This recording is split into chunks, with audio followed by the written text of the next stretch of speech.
and this, anything really outside nature type of things. Not, I haven't used the camera yet. Like I use my iPhone for family pictures or just in the moment pictures, but as far as this camera, I haven't used it for people. So it's been mostly just outdoors. Sure. Okay. Yeah. Sounds good. Okay. So I will cover then, Marge, some of the basic buttons and dials. Okay. And kind of some essential ones to know, a few looking after your camera tips. And then as we go through the evening, I will let you know, or we'll talk about what your camera is doing when it's in the automatic mode, what it's doing for you. Okay, and then we'll go into two of what I call the semi-automatic modes. So there's an aperture priority mode, and shutter speed priority mode, and then we'll filter those into the manual mode. And I'll just cover some basics with that. The fact that you like flower photos as well, I think it's going to lend itself well for this too, because depending on how your camera reacts and the lens you have, towards the end of the evening, I have some sample photos, and one of them will be how to blur the background. Oh, okay. So then, if you want to highlight your photo, your specific flowers, but you kind of want to blur the background, maybe it's a busy background, we'll cover that, and I'll have some examples. So Jolene, I see that Liam. Yeah, I just wanted to chime in. It looks like Liam's going to be jumping on right away, still connecting to audio, but welcome, Liam.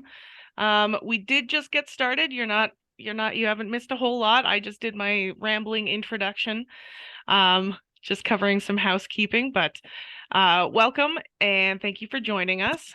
I'm Jolene. I'm here on behalf of McBain. This is obviously Angie to my left. I don't know where she's oriented on your screen. And we are going to be diving in right away. So we were just doing some beginning housekeeping. So I think Angie's going to ask a couple questions first before we get started. Okay, so can you hear me, Liam? And you are muted. Hi. There you go. Yeah, sorry, just getting all set up here. Yeah, no problem. No problem. Take your time. Perfect. We just want to get everyone situated. And Angie, I think we just wanted to figure out what camera you're using so that we have a better idea of what to expect before we dive in. Hey, headset buddies. Do you feel like you're in Star Wars too? That's why I like mine. It feels like I'm in school. Oh, wow, that's a much different association. I'm sorry to hear that. Oh, no. Just finished today. Just finished today. So. Awesome. Like for good? No, I still have another year at Nate, and then probably another couple at U of A after that. So very cool. Wow. So what kind of camera do you have, Liam? I have a Z50, a Nikon Z50. Yeah, Nikon. Okay, awesome. And what kind of things do you like to take photos of? Recently, we live out in the country, so I have been taking pictures of hairy woodpeckers.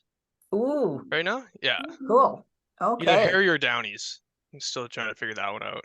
Okay. Okay. All right. Okay, so we're just getting underway. So I was just saying to Marge, I'm going to cover just a few basic equipment, buttons and dials, just a few notes, and then we'll get into 4 of the camera modes, what your camera's doing in auto. We'll cover aperture and shutter speed priority, and then jump into manual. I'll give you a brief overview of all of those, and I will have some example photos that will just kind of cement some of these concepts we've talked about towards the end of our evening. And if you have any questions, just feel free to jump in or put them in the chat. Jolene's watching for that. Even if you just want to put in, for you too, Marge, even if you don't want to type the whole question, you could just throw in some question marks, or I have a question, and Jolene will catch those. Okay, so do both of you have a viewfinder with your camera? So when you're taking photos, as well as or do you compose your subject looking at the screen on the back, or do you have a viewfinder for with your eye that you can look through? I have a viewfinder. Okay. Well, Do both you, screen Marge? and viewfinder. Okay. And do you too, Marge? Yeah, I have both, like a screen both? and a viewfinder. Yeah. Okay. So are both of you aware of, or have you adjusted what's called found what's called the viewfinder diopter? It will be a little, kind of like a little cog or a little wheel that will be either, it's usually right beside the viewfinder or right on top of it. Oh yeah, I see it. Do you see yours, Marge? It'll usually have like a plus minus near it, or Oh yeah, okay. I see a plus minus. Like it's a square with a black and Okay, white. so that's if you the can- exposure compensation. Oh, let's see. Where is it? Okay, so I don't know if you can see this. Right here is a little dial. okay. And on my other camera, it's up here right on the top. Right, but Yeah. on this one, it's beside it. Okay. Like It'll this be- style? No, no, put your viewfinder closer to the camera so I can see. So it's on the left-hand side of your viewfinder. The left-hand side. Oh, right there. Correct. I found it. okay. I got it. Okay, so what that does for you is as you look through the viewfinder, and so let's say if you look through the viewfinder and press your shutter button just down so your camera will focus a bit on something. When you turn that dial and look through your viewfinder, it will change how clear your photo looks. Okay, so it has nothing to do with whether your photo is in focus or not. That is a little feature strictly for your eyesight, so that when you look through the viewfinder, when you look through the viewfinder, you're looking at a nice clear image of whatever it is you're looking at. Like when you focus a pair of binoculars to your own eyes. Yeah. It's the same idea. Perfect.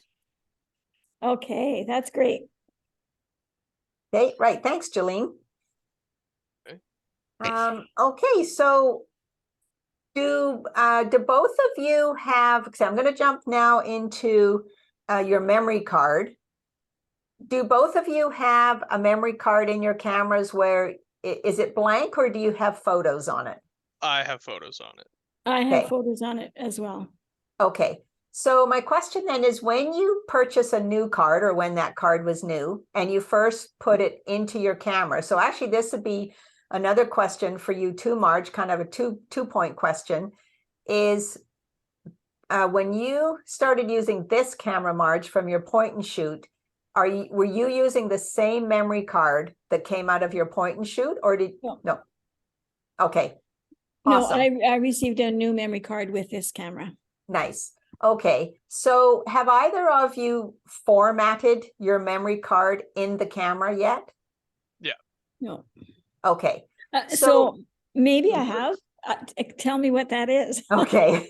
So so the key is that you do not want to do that if you have photos on your card that you have not backed up to somewhere. Okay, so whether they're on your computer or maybe your computer or an external hard drive, because so what formatting does is two things.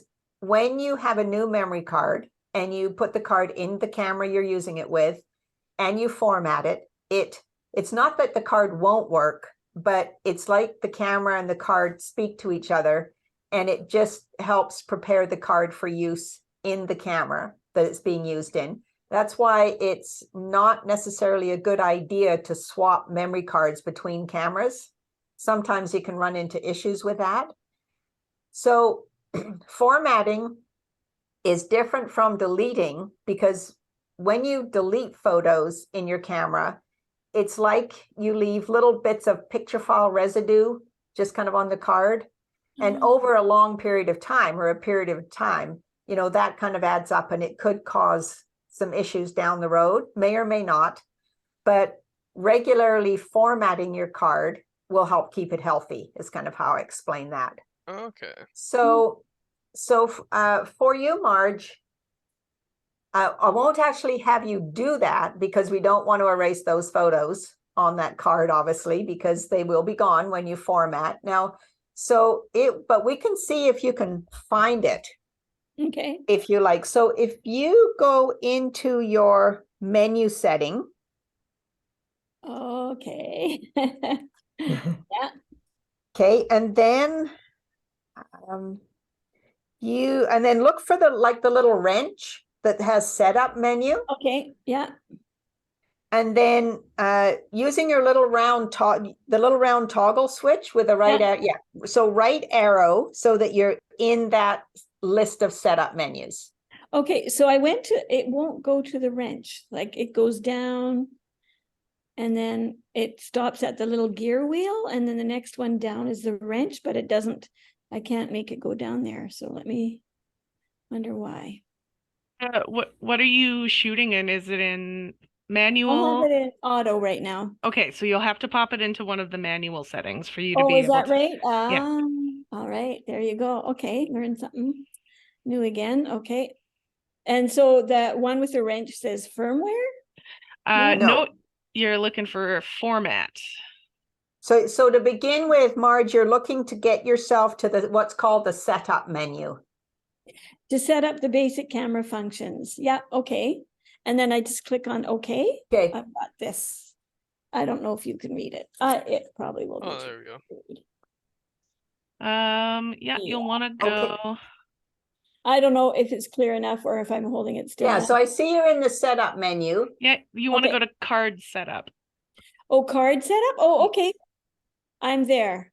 Okay, and there should be I an see option. format. Yeah. Okay. But don't There's click it. option- Yeah, right. Yeah, don't click it. Well, I could, because I mean, I've just been randomly shooting things and it doesn't really matter. I just take pictures. Like I haven't taken pictures of anything that I want to save because I've Nothing. just been playing. Yeah, nothing Okay. life-changing. So if you're willing to part with them, yeah, try formatting the card. It's not going to Okay. do anything but delete the files, but it's usually a good, Okay. like Angie was saying, good health for your card. Okay, I'll just do it. Okay, sure. And then you get to experience what it's like. Yeah. And it'll be fairly quick, right? It's Yeah, a pretty it's quick done. process. As far as I know, it's done. Beautiful. Okay, and did it ask you, did you see where it said something about, are you sure you want to do this? Yeah. Yeah. Okay, awesome. Yeah. Okay. Right on. So you are now then back with an empty, clean memory card. Okay. And it's being formatted in that camera. And it's always good to format. It's more optimum to format your card in your camera versus like there was a place I used to work, wasn't a camera shop, but where I used to work, and I was taking photos that I would hand the card to one of the staff that would be then pulling photos off, and she would always format the card in the computer. So whenever I got the card back, I would always just reformat it in my camera. Okay. The camera is the optimum place for that. Okay. Okay. All right. So one other thing here, because it's a quick one, is just remembering to check and clean your lens. So both of you have a good cleaning cloth that you have in your camera bag? Yeah, it's right in my camera box.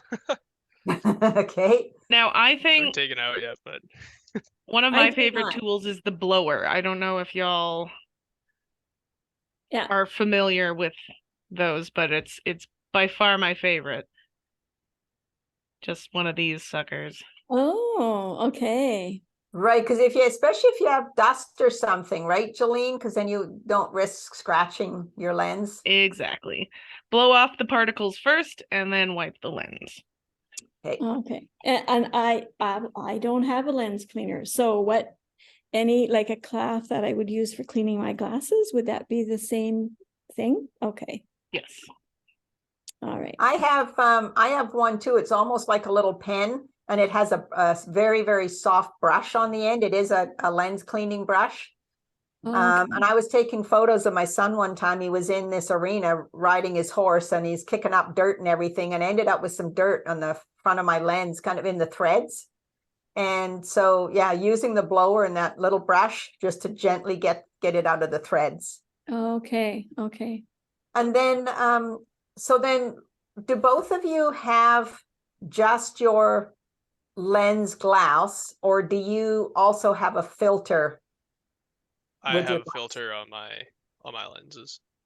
Okay. Do not, no, like a filter changes the way that pictures are. Is that what it is? Well, what the filter can do is, yes, you can get some like you know, the specialty filters, but it's kind of the pros and cons. Like so the purpose of this filter for photographers that use it is to just help protect the glass on your lens.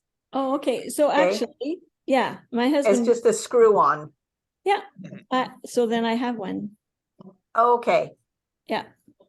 Sometimes I will take mine, right, there you go. All right, Sometimes I I will just take didn't mine know. off. Kind of depends what I'm taking photos of. You know, the debate is, well, if you're, you know, paying money for good glass, why would you put a filter on it? But there's also then the other side of that as well. If you're paying for good glass, don't you want to protect it with a filter? You know, so Yeah. it kind of comes down to personal preference. How rough you are on your gear. Right. Yes. That's always my issue. It's easier to replace a filter than a lens. So I'd rather turn around quickly and absentmindedly smack a filter onto something rather than, Yeah. you know. I was in the local camera store where I live in Grand Prairie, and one day I was in there and there was a gal that had her camera. She was at the print kiosk and she happened to accidentally, of course, knock her camera off. She had the counter, she had it beside her, and she had one of those filters on, completely shattered the filter, but her actual lens glass survived. I was like, oh, okay. Yeah, I've heard stories from my dad because my dad's a photographer, and so he said that his he's seen a lot of pictures and stories of the lens filter protecting the lens versus replacing a whole new lens. Yeah, yes. All right, so before we get into some of the other buttons and dials or what your camera's doing in auto, there's just another section I'll have you go, excuse me, if you haven't already. And that is, have you found or paid any attention to what kind of file size you are taking photos with? So if you're shooting in JPEG, for example, or RAW, like RAW is like a big file. It's kind of like having a negative with the days of print film. So the reason I bring that up is with file size. So my recommendation is that, you know, I mean, there are, what's the word I'm looking for?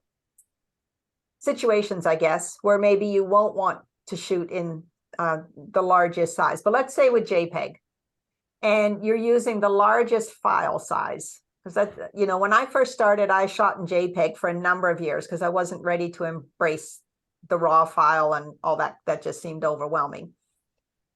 So shooting in JPEG, when you shoot in the largest file size, that's going to protect you, if you will, for if all of a sudden, so Marge, if you have that stunning flower photo and you want to create an enlargement and hang it on your wall, okay, you know, or for Liam, you know, those woodpecker photos.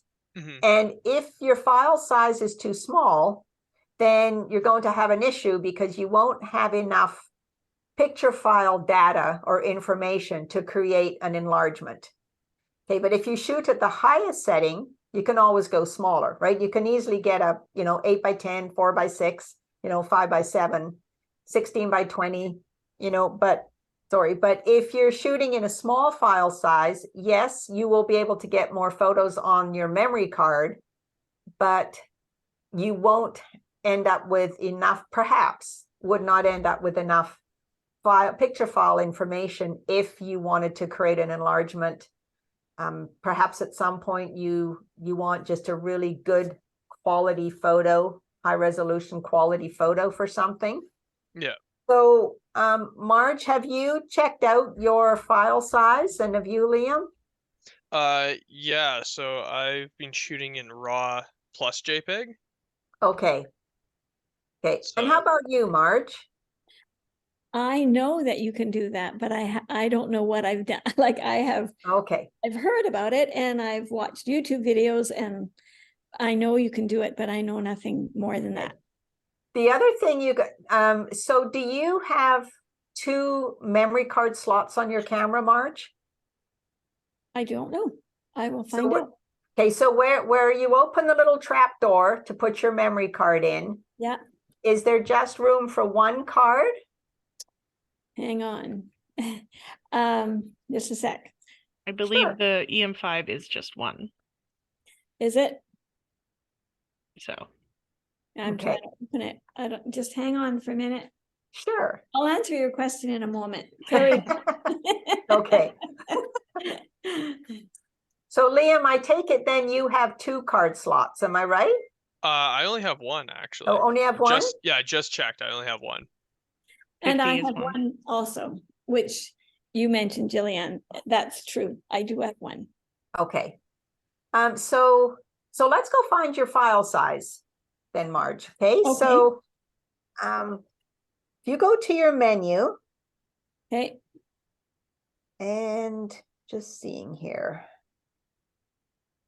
So I know that Olympus is a little trickier than some, but they do have their fast menu, which once you get the hang of it can be really quick. But to start with, what you'll want to do, so yeah, you want press the OK button to display the live view super control panel, and that is where you're gonna find it. Marge, do you see a tiny OK button? Well, I see the OK button on my camera, like on the little toggle thing where I toggle back and forth. Yep. But I'm just looking at the menu now. So, and I'm assuming you're going to point me in the direction of finding something on the menu. Hopefully, yes. So so when you go to that, when you hit that OK button from just the live view, does it bring up kind of like a grid of images or of like symbols on your live or on your LCD screen? What do you mean by the live view? Maybe that's where I'm not missing out. Sorry, I mean like your where'd that go? Come back. I mean on your, so when you go, so if I on hit okay, I'm going to hit the setup. I'm on menu and it's setup menu. This one will be, okay, we'll go at it from a different. This one might be in your shooting menu. It is actually, it's going to be in the setup. It's going to be in your in the little what is that cog, the little wheel cog. Yeah, the wheel. Okay, I'll go down there. All right. And then, but when I hit that wheel, like in the setup menu, when I hit that wheel, it says Wi-Fi and Bluetooth settings are highlighted. Okay, so that's not right then. Okay, so then that would have to be, all right. Can you just, so Jolene, would she have a she would have a shooting menu though, am I right? yes. So, but like I was saying with Olympus, when you hit that OK button, it pulls up this what's called their what is it? The super control panel, I believe. And that is like a quick steps way to get to certain setting changes. You know what? I vaguely know what you're talking about because I've played with it. I know. So I know what you're trying to say, and I don't know how to get there. Okay, no problem. So if you back out entirely of the menu, go back as if you were going to shoot a photo. Okay. And then on the back of your camera, there should be a small OK button. Yep. When you press that, can you show me the screen when you press that button? Oh, hey, it says picture mode. And then now the screen is Now that's your super control panel. Okay. Okay. Now, how did we get there? Let me try that again. It's just the OK button is your quick your shortcut to that. Yeah, but just like, so menu. Okay. And then, okay. Okay. I'm in the super control panel. Okay. Beautiful. Okay. And then you'll want to, there should be I'm now describing little symbols on there. There should be a camera next to, what is that trying to, an arrow? Okay, so what is it that we're trying to find out what the whether I'm shooting in RAW or in, what was the other one? RAW or JPEG? Mhm. So what would I look for to show that? Yeah, so you're kind of looking for like a file size, right? Like an image quality, something like that. So there should be a symbol that's near the bottom of the super control panel with a camera next to like a little arrow 30p? type. Oh, no, a camera next to a little arrow. Hey, there is a little like a camera, and it says 30p 4K. Would that be okay? So that's your video okay resolution. Okay, so then the other one next is 4:3. So that's your dimension, like your Oh, okay. what am I trying to so you're looking for, oh, it might look different on, can I see your, can you just put the screen up again? Show you here, just a sec. Okay. Okay, so it is on the very bottom row of images, but the biggest one on the bottom row, the biggest button on the bottom row. Okay, thanks for your patience, by the way. Okay, No problem. The whole point is to get you more comfortable with your camera, so. Yeah. Oh, yeah. Oops, I'm trying to get back to that super control panel. Come on. Okay, and it's the biggest one on the bottom, you say? Yeah, the largest. On the far left or right? Well, it's kind of in the middle because it's the big rectangular it says L and F. Is that there you go? That's L it. and F? Yes. All right, great. Okay. And so the L is large. Yeah. And the F is fine. Yeah. Oh, okay. Large and fine. Okay, so that would be like RAW and JPEG? Correct. All right. Okay. So Olympus is neat too because they've got their super fine lossless compression. So you can have really tiny JPEG files that have what they quote to be lossless, and I honestly can't tell the difference between their super compressed and not. So as far as I'm concerned, it is lossless. So what's the word you're using? Lossless? Lossless. So you lose no resolution quality, or you lose no quality in the image is the intention behind it. Okay, so the L is large, the F is fine. The L would be like RAW and the F would be like JPEG. Is that correct?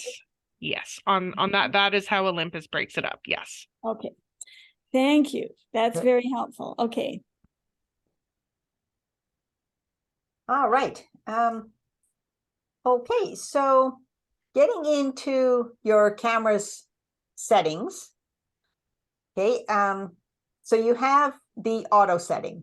So what's happening in the camera's automatic setting is the camera's kind of working on your behalf, interpreting the scene as best as it can and delivering photos for you.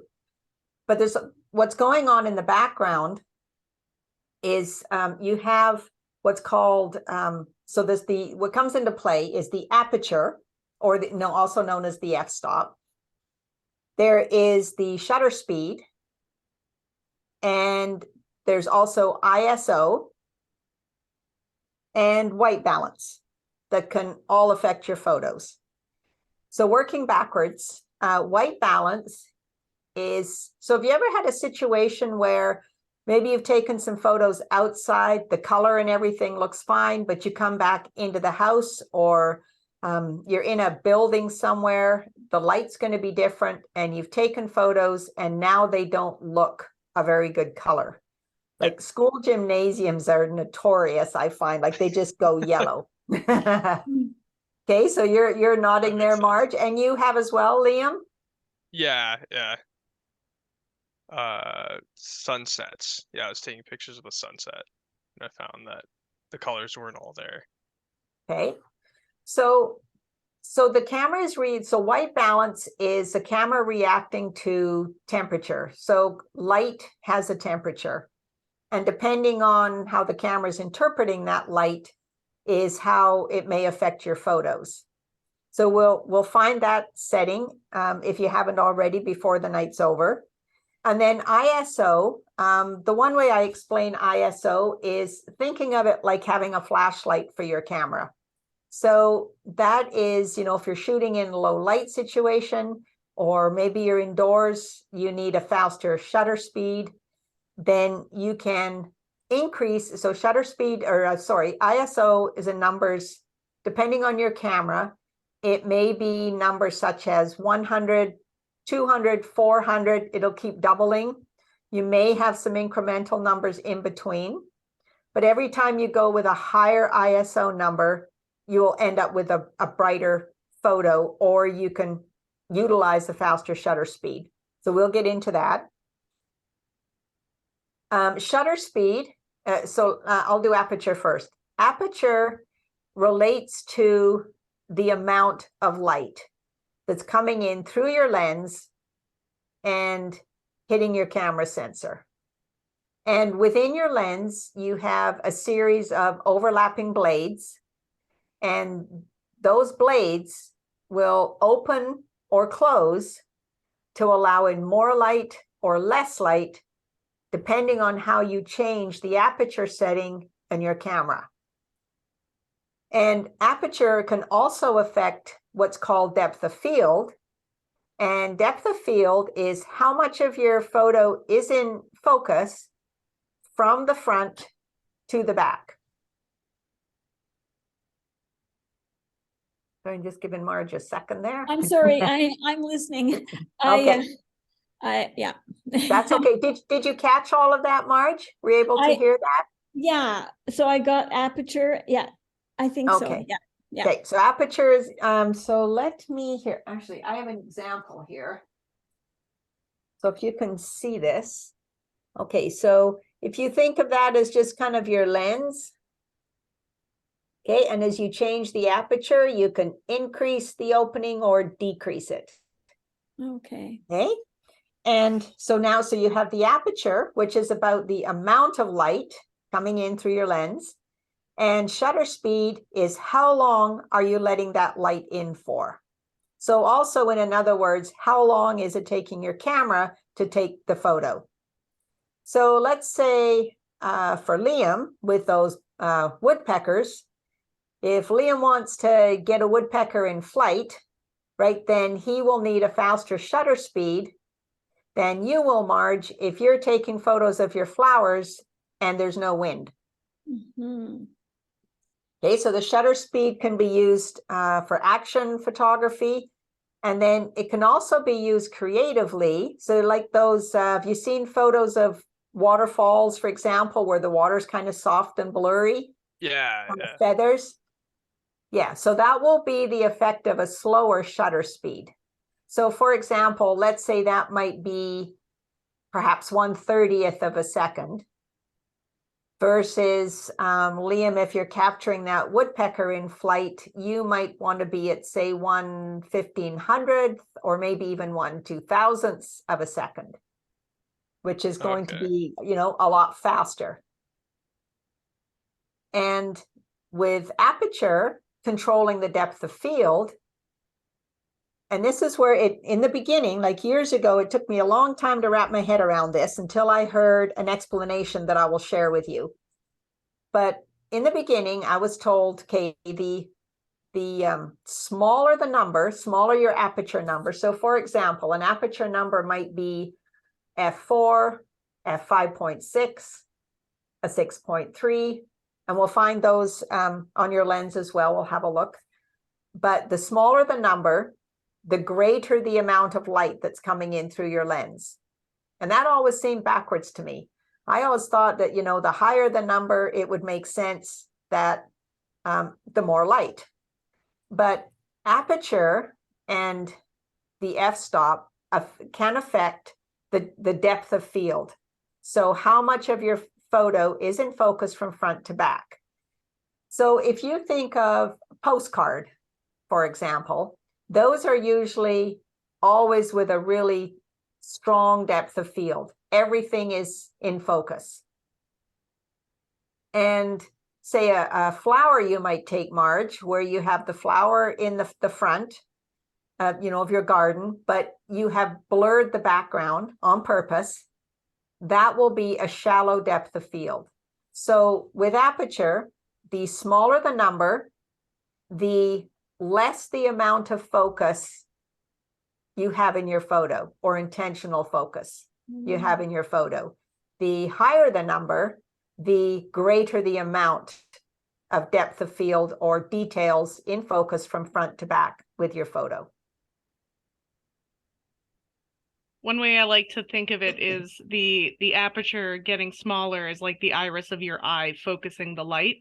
So it's getting smaller and it's focusing on something more finite, a smaller area. Less light is getting in, or more light is getting in, because it's a little bit, it's always because the aperture actually refers to the area around the opening. That's why, like, the diaphragm blades around the opening, that's why the smaller number actually means a bigger opening, because there's less diaphragm blade actually. So it does feel backwards to think of it, but that's actually what it's referring to, is the area around the opening. Makes sense. You know what, Jolene? In all my years, I have never heard anyone say that. So thank you. I've just learned something. Oh, awesome.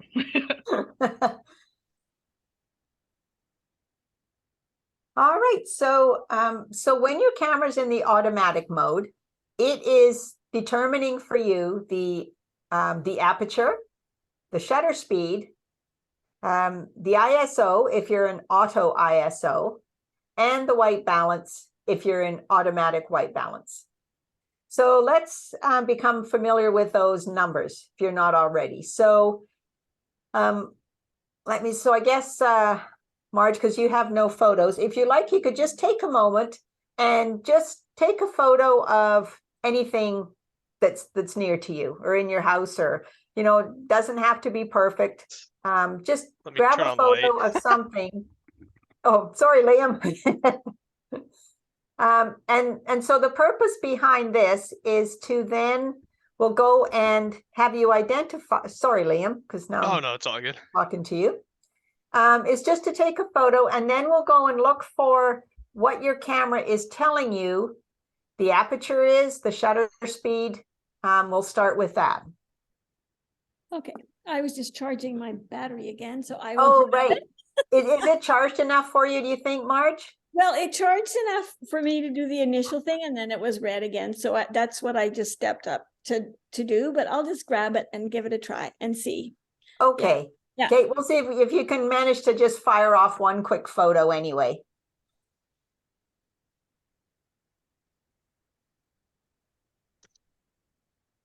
Nothing like coming to class without a working camera. No problem.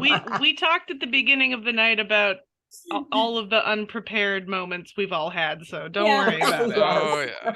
Okay, I've lived long enough to not worry about those things anymore. Right on. Good for you, Marge. Okay.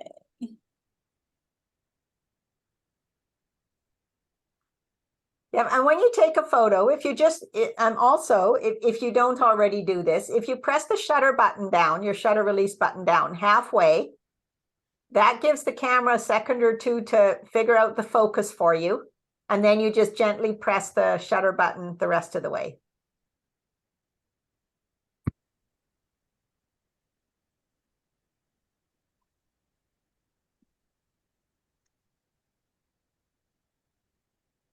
Did you manage to fire one off, Marge? Oh, yeah, I did. Yeah. Okay. Yeah. Okay. So now, if you go to your playback, the little arrow, right? I think you know where that is, right? Yeah. And does it bring you up some information? So I see the photo, but I don't have any information on the photo. Okay, so Jolene, for Marge's camera, would she just press the up arrow on that toggle switch? More than likely, it might be the up arrow, there might be an info button. Oh, yeah, info. Yeah, got it. Okay, and did you find something, Liam? Yeah, I have my kind of have it like sitting. Oh, let me just. I'll blur it out. There we go. Yeah, so I have Yeah, some of the there we info go. down there. Yeah, Oops. yeah. Okay, so your shutter speed, then we'll look for that. And it will either be a fraction or just a number, depending on how your camera displays it. So I'm not sure for where you are, like it might be, I don't know, perhaps like 250 or 1/250th of a second. Depends what the lighting is like. It's written as a fraction. So I have, Okay. so first of all, this was a large, I kept it on large when we, Okay. and I have 100-003. No, I don't think that is it. That's like a file number. Yeah. Yeah. And then I do have 4:3. Oh, okay. Colon. So that's the aspect ratio. Oh, okay. So you're looking for shutter speed and aperture, right? So aperture might be perhaps a number 8 or the letter F with it, F8. I have a 3 on there. Okay. All right. So when I look through the viewfinder, it gives me that information. Oh, right. Yes. So yeah, so it tells me like an f-stop 4. Okay. And what else did it tell me? ISO 6400. Okay, so that's pretty high. Okay. And I don't know. I don't see anything that looks like a fraction. I see 1:21:34. Okay. Are you seeing just a number like a 90 or a 500 or a I 250? see a 6176 at 6,176. No, it might be right 100. next. It might be, is there a number right beside your aperture?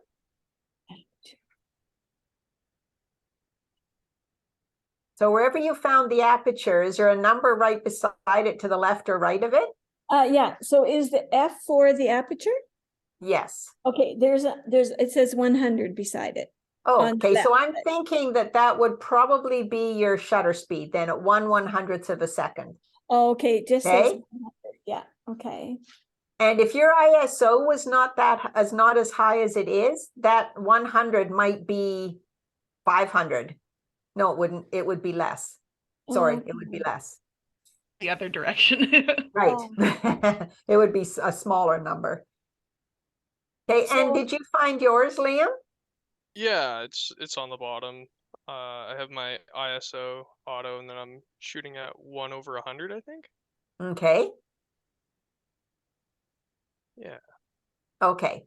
All right. So you've identified then that in the automatic setting, what your camera has for you for the ISO, your aperture, and your shutter speed. So now let's go into the aperture priority mode, which may be this just the letter A on your mode dial, your round mode dial. Yeah. Okay. And so now in this setting, you get to make the decision for what you want your aperture to be. Okay, so let's start with dialing in the smallest number. So when you look on your camera lens, I think it will be on your lens, that number that you found, like with the colon, it might be 1 colon and then either one number or else 2 numbers. It might be, for example, 3.5 to 6.3. Something like that. It may be on the front of your glass or it may be on the lens of your camera. But I guess another way to find out is if you just turn your camera to the aperture priority mode, and then Liam, on your camera, do you have one or two rotary dials? Like, do you have one on the front I have and the two. back, I or have one on the front and then front, one on the back one on the here. back? Okay, and how about you, Marge? Rotary dials, like Just like a little round dial, like a little, these two dials? no. Yeah, both of those. Oh, those? Yeah. They look Okay, different so- on Olympus, but yeah. Okay, sorry, thanks, Jolene. Okay, so now that you're in aperture priority mode, one of those dials will allow you to change the aperture. Uh-huh. Okay, and as you turn it, you'll see that the shutter speed, if you can see it, you'll see that the shutter speed changes as you change the aperture setting. Mm-hmm. Oh wow, yeah. Okay, so then Marge, if you were wanting to, so Marge, do you have a bit of a zoom capability with your lens? Yeah. Okay, do you know how much? Is that the 14 to 150? Yeah. Ooh, cool. Yeah, so that's So you go, that's a 28 to 300 equivalent. oh wow, okay. Because Marge, you're shooting with a micro four thirds, which means it's just so I don't have you, Angie, were you going into like sensor size differences at all, or should I just give a small breakdown really quick? I hadn't planned to, if you want to jump in with that, Jolene? Just to give an idea of Sure. based on the cameras that y'all are shooting with, I can give a little bit of an explanation. So I am shooling with I've got a Z6 Mark II. So my camera has a what's called a full frame sensor. That just means that it is the same size. The sensor in the camera is the same size as a frame of 35 millimeter film. That's kind of the basis that we've used for all of our sensor size reference. Liam, you are shooting with what's called an APS-C sensor. So that is 50% smaller than a full frame sensor. So when you look at your lens, which lens do you have on there? Is that the 4.5-6.3. And what's the focal length on it in millimeters usually? I think 250. Okay, so is that the 24 to 250 or? It's 50 to 250. 50 to 250. Okay. Yeah. So I can't do math quick in my brain, but that is 1.5 times would be the equivalent of what you're getting. So and then you go down to Marge, what you're using, which is called a micro four thirds, which in reference to a full frame sensor is half as big. So you have a 2 times crop factor. So Liam, you've got a 1.5 times. Marge, you have a 2 times. All that really means, so there are some pros and cons to having a bigger or a smaller sensor, but all that really means is that you can get more out of your telephoto lenses with a smaller sensor than I can get out of my lenses or the same lens with a bigger sensor. So when I have something that's a 14 to 150, that's all it is. 14 is really wide. 150 is a little bit of zoom, like not like mind blowing. On your camera, 28, little bit of wide, not as wide, but 14 is an equivalent to a 28. And then 300 is a great telephoto lens. So you are getting way more zoom out of your lenses with a smaller sensor than I would on a bigger sensor. So a lot of people will choose to use a smaller sensor camera for things like wildlife or sports photography because you can be brought closer to the action without having to physically be closer. Does that make sense? Yeah, and and with that, Jolene, when I first bought the camera and the lens I have, so it's a 150 to 500, and I have a Nikon D750, and I have a feature that I can switch between what's called, in this camera, it's called FX or DX, and I was out taking photos of wildlife, and I was not aware that I had changed a setting, but all of a sudden I realized, and So it was in this bear sanctuary, and we're up on this boardwalk, and the bears happened to come along down in the creek below us, or the stream, and we were able to watch them fishing. It was like a guided tour in Alaska. But I realized that all of a sudden I was having this issue because, you know, the bear was not that far below us. I mean, far enough that everyone was safe, and especially the bear. But all of a sudden it's like I'm getting this crop sensor. So now it's like I can barely get, you know, any of the body beside the bear's head.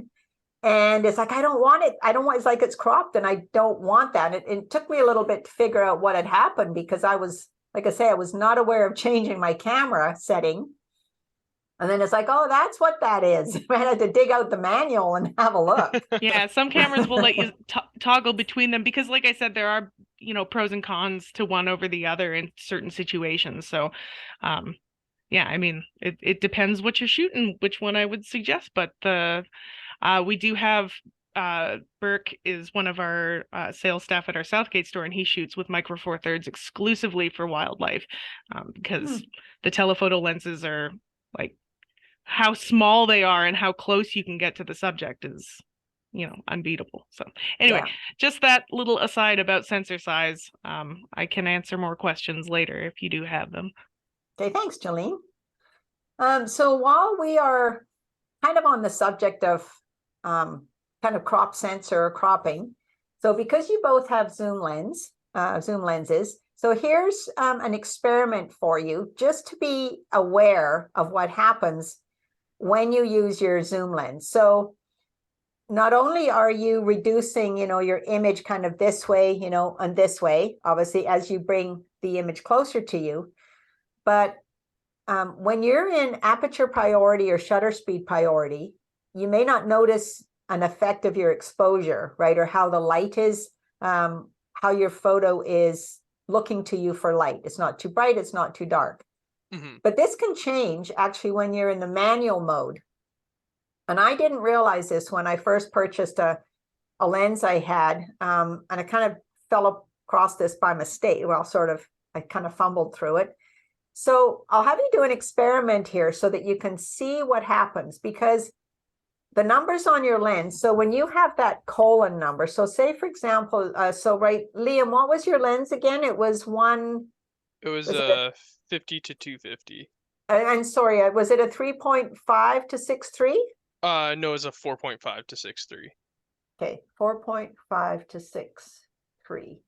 Okay, and Marge, when you look on your lens or your glass, can you see numbers perhaps similar to that?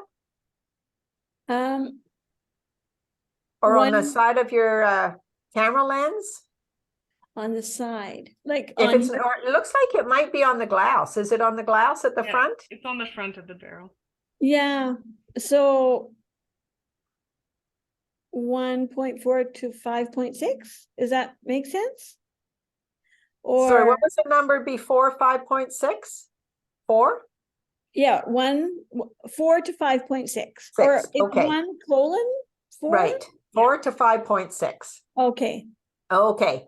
So what this is going to tell you, and so Liam, I mean, at some point down the road, the difference may be with a lens like that. If you want to take, you know, bird photography and you want to be able to access more light through your lens and perhaps a faster shutter speed. And if you're doing a lot of zooming, is, for example, you could have a lens that is 1:2.8. And I'll show you what happens with, or actually you get to see what happens with these numbers. So with your camera in the aperture priority mode, use your rotor, and I'm not sure if it'll be on the front of your camera or the back, or which one for you, Marge. You maybe already know, Liam, but dial in the aperture so that you are dialing in the smallest number. So Marge, you would want to be at a f4, and Liam, you want to be at an f4.5. Yeah. Okay. Okay, did you get yours, Marge? So I want it to be at a F4. 4? Yes. Okay. So there should be one of those dials that when you turn it, it will change the aperture. Okay, yeah. Well, it's an aperture is f4.5 or f4. Okay, yeah. Okay, okay, so now activate your zoom lens. So you're now going to use your full zoom and notice that that 4 changes. And Yeah. for you, Liam, the 4.5 changes. Yeah. Okay, so what happens then is when you're in manual mode and you zoom, you're going to be affecting your exposure. So your photo will become a little darker because there's not as much light coming in through your lens. Right. Okay, so it's just something to be aware of when you're in the manual mode, that if you had a lens that was just 1:2.8, the aperture would not change when you zoom. So if you have just one number, the lens won't change. If you have 2 numbers, like with the dash in between, your exposure will be affected when you zoom. See the Okay. numbers moving? Yeah. Yeah. Okay. So that's what the 4 to 5.6 means. 0.6. That's what that's telling you. Yes. All right. Okay. Awesome. Yeah, that makes sense. You can look at a lens and know, if it's going to be decent in low light or good for making that really shallow depth of field, just based on the aperture that the lens offers. Because some Yes. lenses won't have the loss of light. They're called a fixed aperture as opposed to a variable aperture. Okay. Right. And I have a lens here that's one of my lenses is a it's a macro lens, so for close up. So it's 105 millimeters. So there is no zoom at all. And it's a 1:2.8. So not only do I not have any zoom capabilities, when I dial that aperture down to 2.8 and open up that lens, I can just open it wide open, and it's great for blurring the background. It can also be a lens for portrait photography. Or is it the 50 that's better for that, Jolene? Gosh, they're both beautiful for that. Both, yeah, they are. The 105 is just, it brings you so close to your subject. So if you have the space for it, great. If not, you might just be able to see their nose. Right. So Liam, if you're into, get into bird photography, there may be a time when, you want to consider a lens that can give you a bit more light than that 6.3, right? Especially for dusk or dawn. And, if you hear the reference, well, is a lens a fast lens? That's kind of what it's referring to is, if it's a 2.8, for example, that could be referred to as a fast lens because you can let more light in, increase your shutter speed, take advantage of that opening to let more light in. So you said fast lens, right? Yes, as Okay. in speedy. Okay, good. Yeah. Okay, so then Marge, if you want to experiment at some point with taking your flower photos, you could experiment a couple different ways. And actually, Liam, you could too, depending on, how close you are, say, to the woodpecker. Is you could go with a small number aperture, so you're not going to have as much depth of field, and experiment then with blurring the background. So say for you, Liam, if there's lots of foliage and stuff behind that woodpecker, it's a way to kind of simplify the scene if you want to. So I have been doing that. Cool. Yeah. And same with you, Marge, if you want to use some flowers in the background, a little bit of abstract color, kind of blur the background. And if you have a little trouble with that when you're close to your flowers, then what can also work is if you back up and then use your zoom. And that can also help blur the background. Okay, so the smaller number, the smaller the aperture or f-stop, the more light. Yes, and the less depth of field you have. So the smaller the number, the less the depth of field. Okay. Yeah, more light, less in focus. Right. Okay. Okay, so now if you switch your cameras now, you have a shutter speed, or sorry, shutter speed priority mode. So if you now just turn your dials to that one. So that would be like S, correct? Yes. Alright. Okay, and you have an S as well, Marge? Yeah. Okay, so now it will most likely then be the other dial, another dial that you have. So Liam, if your aperture was on the front, this one will be the back dial, or the other Okay. way around. And then Marge, if you have the two dials, then one, right, that the other dial will adjust your shutter speed. Okay.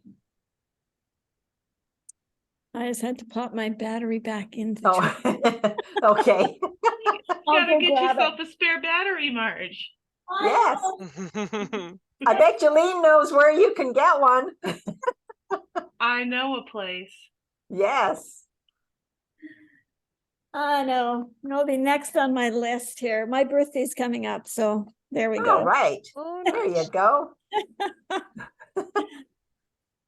Okay, let's see. Oh, interesting. Okay. You Yeah, learning, and Liam? so, and I'm not sure, Jolene can maybe correct me, but often with cameras, or at least my experience so far has been that you can so dial the shutter speed. So all the way down, like, so you're getting into seconds, right? So you might go say from 1/500th of a second down to 1/100, down to 1/60th, 1/30th, 1/4 of a second. Then if you see a number that has like the little symbol for inches, now you're getting into seconds. Yeah. And your camera may let you go all the way down to 30 seconds, maybe even further. If it doesn't go further, then Jolene, do you agree? Then there would be perhaps a bulb setting. These cameras should have a bulb mode. Okay. It may And not so be what, as quick as just dialing all the way down, but you should be able to get to bulb mode. okay. So what the bulb mode does is it lets you go beyond 30 seconds. So there's several ways you can stand there and hold the or sit and hold the shutter button down, say for 2 minutes, or if you're on a tripod, and say with a remote, you can lock the shutter open. But just to be aware that if you want to be, slowing the shutter speed down, say to blur those like the waterfalls, for some creative use. People that take like those star trail photos, for example, they'll be using a slower shutter Okay. speed.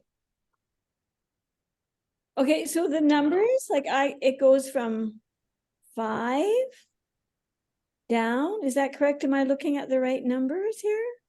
2.7, 2.30, 1, and then 0.7, 0.3. Is that correct? Am I looking? I think so. Just keep going, Marge, and see what you get. That So sounds now like I'm at 0, 0, and now minus 0.3. yeah, Oh. that sounds like exposure compensation. So it might be one of the other dials that you need to. So get that one back to the 0 then, Marge. Okay. Okay. And and then check another dial.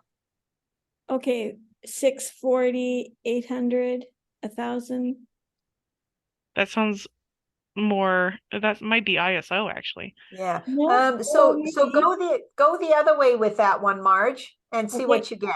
Just 800, 500, 400, 320, 250. Is that sound like ISO? 125, 100? No. 80, 50, 40, 30? That's shutter speed. Oh, that's shutter speed? Okay. So when I get all the way down to, it goes to 2.5. Okay. 1, like you said, 1 inch when it looks like 1 inch. Yeah, right. That's 1 second. Oh, 1 second? Well, Okay, that's and 1 now second. and then it's 1.3, so that's 1 second, 0.3. Yeah, 1.3 seconds, I think. Yeah, Okay. and you should be able to go like to 5 seconds, 10 seconds. Oh, I see. Okay, yeah, I see. Okay, good. Okay, Okay. that's that one. Okay. Okay, and so you can use that one. So for action photography, for example, you would want a faster shutter speed if you want to capture the motion. And so there's the phrase called freeze the action. And so that's using a fast shutter speed to literally look like you've just stopped the action with no blur. And Okay, you, so the smaller number, like the 4 second, the shorter, the shorter the So- time, right. the, Or, sorry. So 4 seconds is going to be a longer time.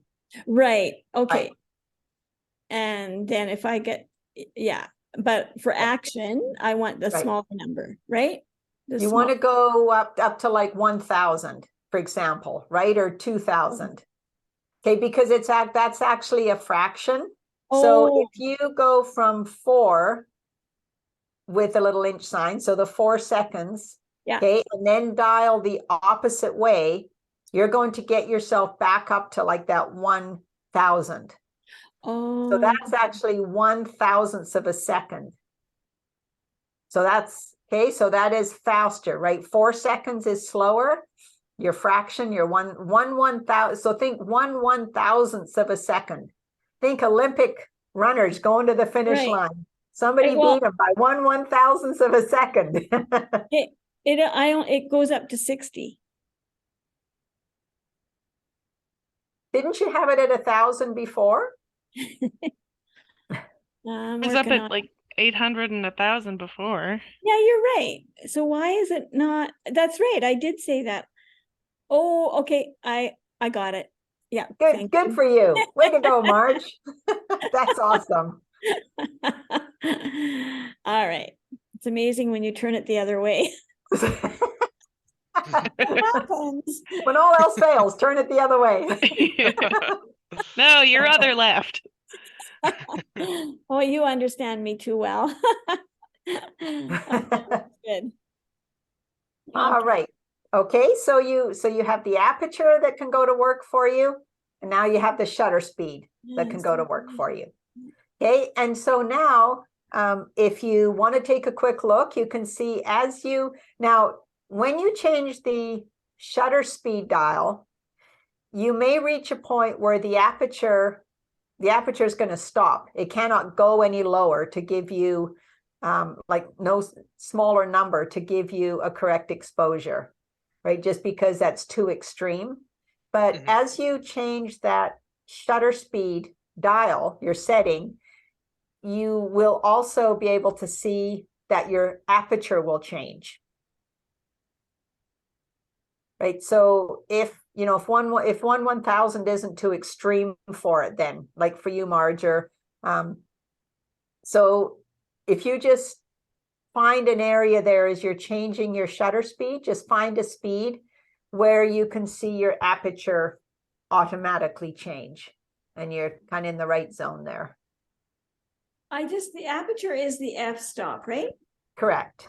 And it's just staying at 4. Okay, slow your shutter speed down. So head to that 4 seconds again. Okay. And see if you notice it start to change. Yeah, I did. Okay. Yeah. Okay, I see. Now it's F13. Yeah. Okay. So it's kind of like let's say you start off with an exposure that you're happy with, and then you decide you want to change the aperture or the shutter speed. So it's kind of like what you do to one has to happen to the other. So if you increase the light, say through the aperture, okay, more light, then you have to speed up your shutter speed. Otherwise, you'll end up with an overexposed or too bright an image. Okay. Okay. If you slow down your shutter speed, so let's just say, you go to 4 seconds, right? You slow it down. Well, that lens diaphragm is going to have to close right down and reduce that light to, say, kind of pinpoint idea, or again, you would end up with an overexposed photo. So that's why the camera's reacting to help you balance that exposure. Okay. But it can also run into limitations where, as you kind of prove to yourself there, Marge, that when you were at 1/1000th of a second, the aperture was stuck, if you will, at 4, right? That's as far as the lens can take you. Yeah, yeah. Okay. All right, so, okay, so now if you pop your cameras into the manual mode, so just onto the M on your mode dial. Okay. Okay, and then without doing anything, without adjusting anything, just take a photo and let's see what you get. If you have enough juice there, Marge. We'll see.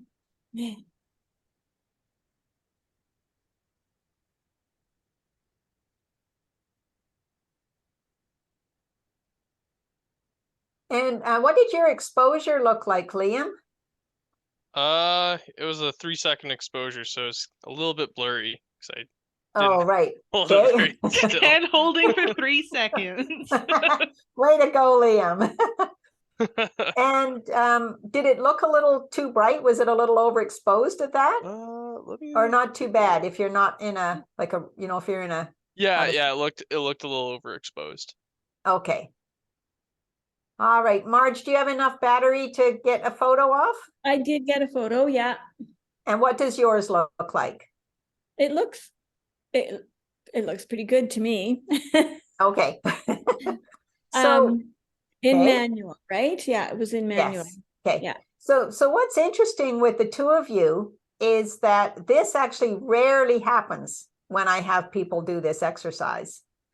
So this is kind of interesting because I will usually get that whatever the camera setting was, people are on a faster shutter speed. And so the photo is almost completely black and you can't make out really? any details. Hmm. And so the reason for that is because that's kind of what the fun is when you start in manual and you just see what you get. Well, now you get to work from here. So you get to adjust the aperture and you get to adjust the shutter speed. So Marge, let's say you want to blur the background for your flowers. Yeah. Okay, so then in manual, you could dial in, say around say your 4.5 or your 4 aperture, something like that, or you could even pick a 5.6 if you would like. Yeah, and you know what? I'm just going to listen for a while. So why don't you help Liam? Okay. Okay. Okay, so Liam, you said your photo was a little bright, right? Yeah, it was a little bright. Okay. Okay. So because you're hand holding, if you were on a tripod taking a stationary subject, then it wouldn't necessarily matter how slow your shutter speed is. I mean, you don't want it extremely slow because you still want to kind of capture that. But so now you have a couple of options. You can increase your shutter speed, and if you want, you can also increase your aperture. But if you wanted to keep say, well, I want my aperture to be wide open, I wanted it at 4.5, then you would adjust just your shutter speed to correct your exposure. Okay, so because you were at 3 seconds, you would want to go to a faster shutter speed. Yeah. Because it was too bright. And when you look through your viewfinder, I think both of you do you see like a little line with almost like little marks on it? And it's when as you a change plus your and minus. settings, a little arrow or might be a little triangle or a little marker moves. Yeah. That's giving you a hint as to when you're getting to what the camera thinks is an optimum exposure. Okay. So there's a couple ways you can go about this. You can either just experiment and, increase your shutter speed if you don't want a 3 second, maybe you want, say, a 1/500th of a second, and then adjust your aperture. Or in the beginning, you could say, okay, well, I want to capture a fast moving subject. So I'm just going to bring in all that light in through my lens with a low number. Or I just want to go f8, middle of the road. Then I'm going to adjust my shutter speed. So, Okay. you know, when I'm taking bird photography, I don't necessarily question a lot of the time, like how much do I want the bird in focus, or am I want to blurring the background or whatever? I'm after the fastest shutter speed I can get. Yeah. So then I'm usually, and I have what is that one? I think that one lens I have, I think it's a 4.5 to, no, maybe it's a 5.3 to 6, sorry, 5.6 to 6.3. So then I'm just always shooting with a wide open aperture so that I can get the shutter speed to capture those birds. Okay. And then you have the option.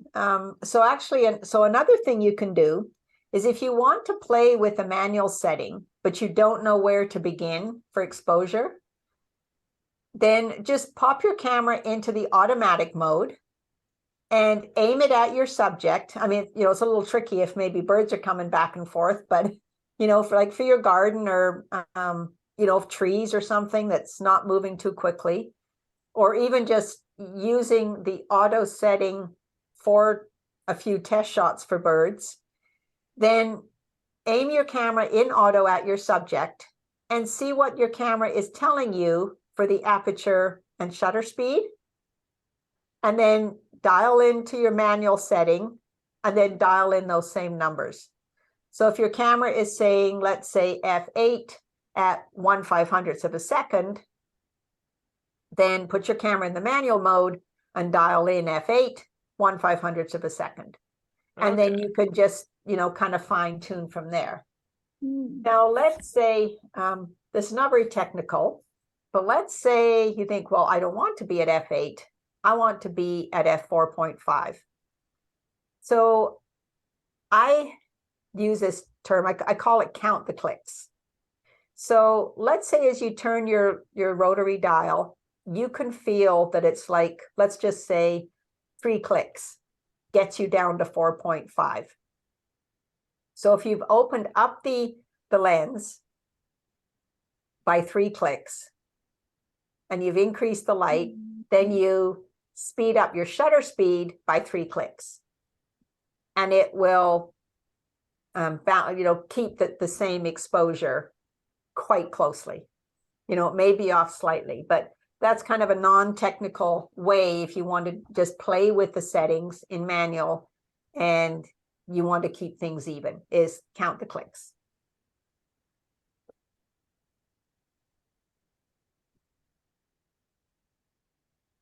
Okay, so Makes sense. Okay, so do you have, yeah, it makes sense. That makes sense? Yeah. Okay. That makes sense for you, Marge? It does, and I will try it here shortly. Okay, and you may find that, as you experiment with your cameras, that you'll have a favorite setting. It may become the manual setting, it may become aperture priority, kind of depending on what your subjects are and just what you become kind of familiar with, or you find is kind of your default. And then there'll be other times where you'll want to use the other settings, and it's like, oh yeah, I know how to use that one. What I used to do way back in the beginning, I learned with film camera, is I would find myself like a river, for example, and I was practicing shutter speed at a workshop I took. And then I would, so I experimented with different shutter speeds until my goal was to like have all the water drops and the spray and everything in detail with faster shutter speed, then go the other way and get that feathery, blurry look to the water. Okay, then I would go and print the photos, just 4x6, and I would write down what my camera settings were and put little sticky notes on the photos and throw them in my camera bag. And then I would do the same with depth of field. So it's like, oh, if I was at 4.5, this happens when I do this. And if I'm at f8 or f16, oh, now I get this. And it would be the same subject so that I could see the difference. Right? The variable was really not that variable, except for just the settings. And now you can just do all of that digitally. That's You just can. it's so convenient. It is. Yes, it is, Jolene. Okay, so a couple things I want to make sure to save time for questions and have some photos to show you at the end, but I'm just going to cover a couple things still here. So one is when you're looking at your photos and it's like, oh my gosh, they're blurry. I must have a focusing problem. Mm. And it's not necessarily a focusing issue. It may be like Liam discovered with a 3-second shutter speed, right? Trying to hold the camera steady. And, sometimes if you want to go with a slower shutter speed, when you're on a tripod, or you can maybe set your camera on a table or a solid surface, then I at times will even use my timer, the automatic timer with the camera. Oh, okay. So, right. So then, I've gently pressed the shutter button, right? And then you just step away from the camera, right? And there's not as much chance of movement. I think, am I right, Jolene, that with some cameras and photographers, there's the feature, if they're not a mirrorless camera, that some people will go to the extreme of you can lock up the mirror. Am I right? Like on a DSLR, yeah, Yeah. you can lock it up and have like the electronic shutter. You both are using a mirrorless though, and both of those are Right. gonna. Okay. They're also Right. gonna have like you can get apps on your phone that you can use as the remote shutter, and they're all Bluetooth operated for the most part. So you don't even have to have a remote. You can just use your cell phone. Okay. Good to know. Well, yeah, 'cause I've been using the SnapBridge app, so. Yeah, exactly.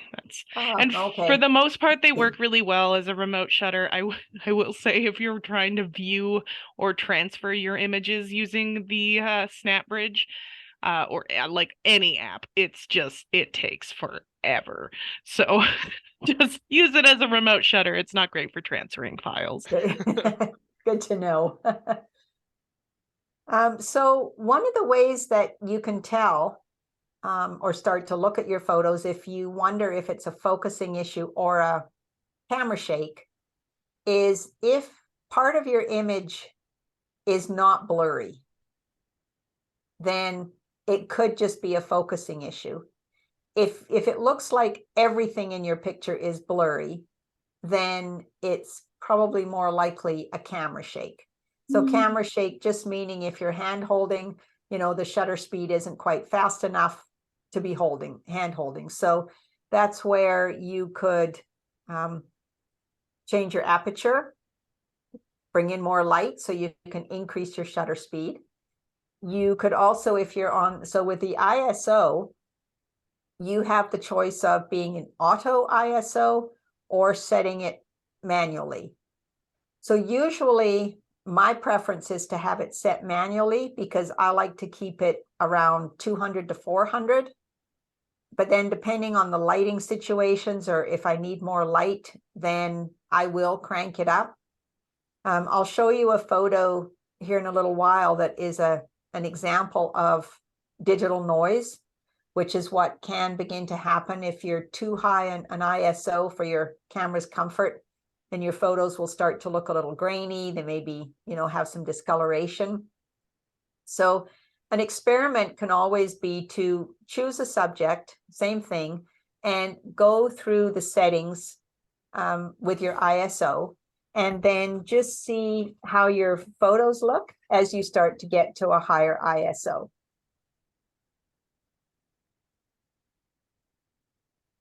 Okay, so I'll have you do an experiment here, just so you can see what happens. So let's see if you can find your white balance setting. So I'm guessing that your camera's probably on the auto white balance, which means that your camera's reacting to the light and bringing you back a pretty good rendition.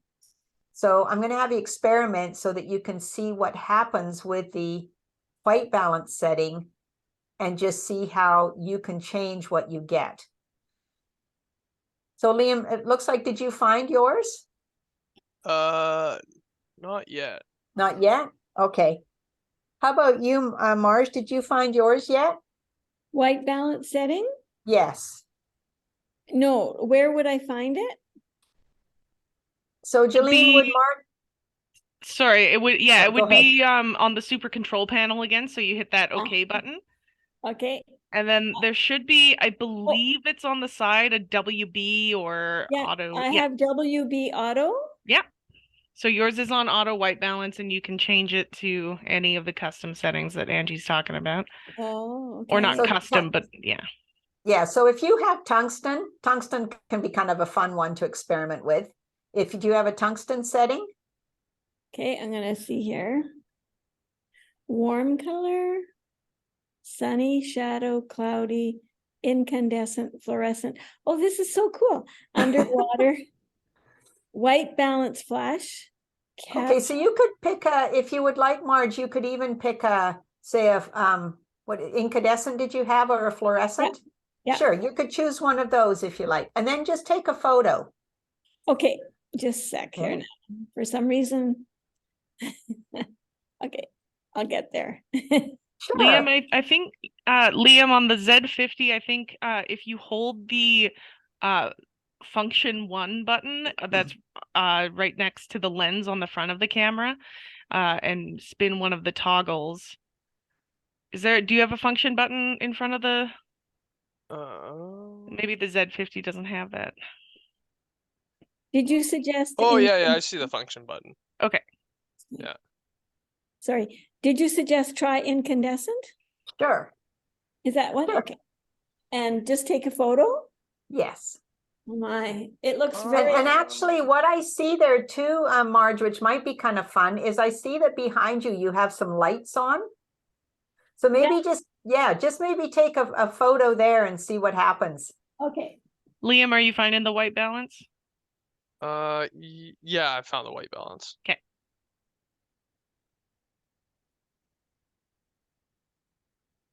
Oh, that's pretty cool. It's very white. It's really white. Oh, wait. I know why. I'm sorry. You're probably still in the manual mode, are you? Yeah. Yeah. Okay.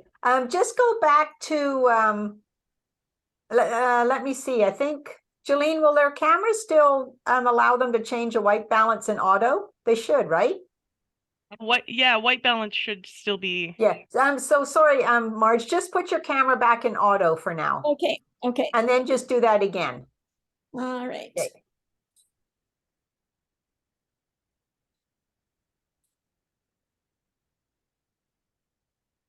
Okay. Now it looks spooky. It's it's all dark with just the bright, like the details there, but the brightness of the lights and stuff, but all the detail I can see still. Okay, so actually just point at something else now and take another one. Okay.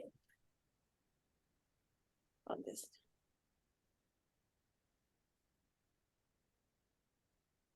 Okay. Okay. And now go back to your white balance setting and choose something else. Okay. Okay. So if that was incandescent, you can maybe choose fluorescent. Okay. I just have to get to Because I the. think you said, I don't think you said tungsten, did you? I didn't know it, but I wonder if I Okay. had gone through all the options. I just have trouble getting, I always forget how to get to that super control mode. Let's see. I think, is it just your okay button? Yeah. Sometimes if you tap your shutter speed, or sorry, your shutter button, it's like it kind of gets you back to the beginning, and then just press OK and see what happens. Um, Am I right with okay. that, Jolene? I'll try. Yes. Yep, that worked. Yeah, Thank okay. you. Okay. So, okay. And then back to your white balance. Okay, so now incandescent, cloudy, shadow, sunny. Okay, I'm looking to see if I have tungsten. I have Kelvin capture. Yeah, you can probably bypass that one. Okay, sunny, shadow, cloudy, incandescent, fluorescent, underwater flash. I don't think I have tungsten. Okay, so if your first one was incandescent, maybe just go to fluorescent then, if you like, and see what you get this time. Okay, all right. How's it going for you, Liam? Pretty good. I think I'm on white balance. Oh, I see. Okay.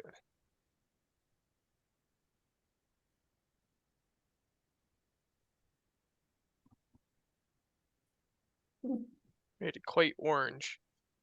Yeah. Yeah, so you can see how the color tone changed? Yeah. Okay. Yeah, so if you're in a, particular lighting situation, like I say, I mean, school gymnasiums or anyone that I've been in are just notorious. Maybe different lighting colors in your house or when you're outside, the key is to remember to, if you change it, is to remember to change it back.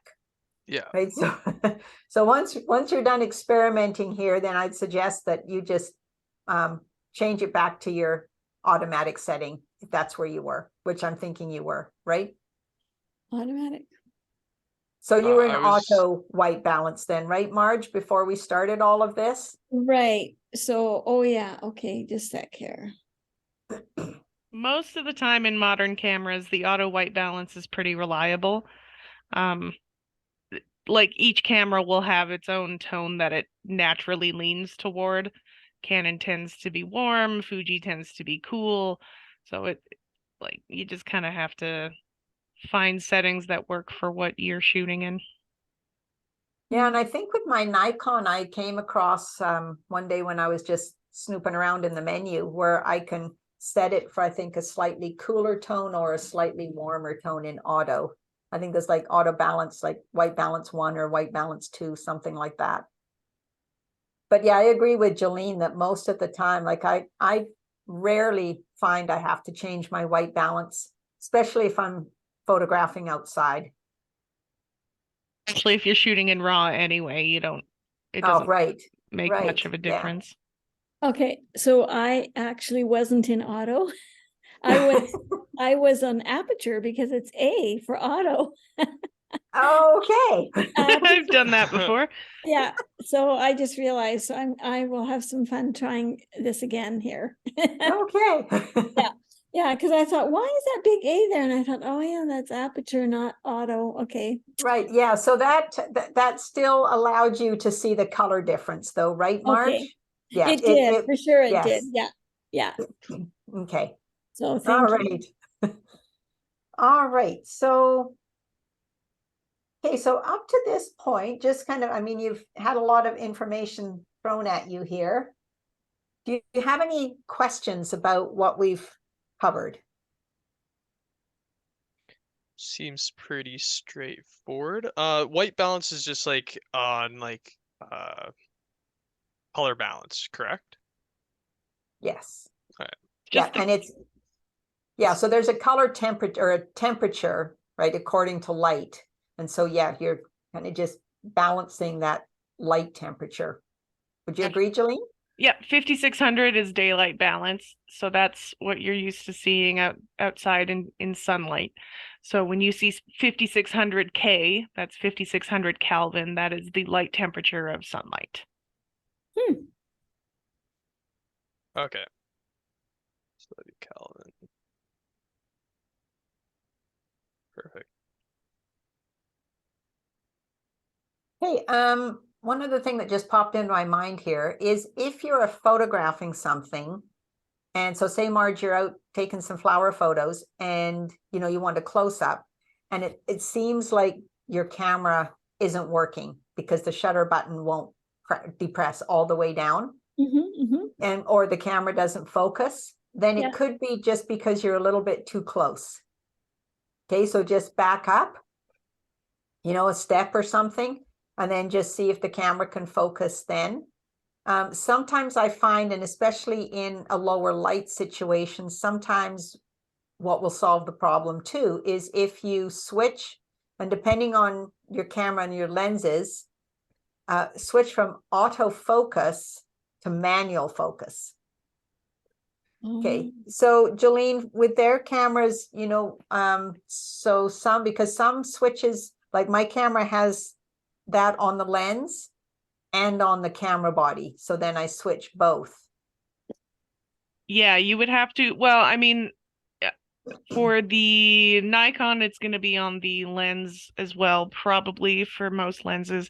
For the Olympus, it's going to be a menu change. But again, Okay. it's on the super control panel. Okay.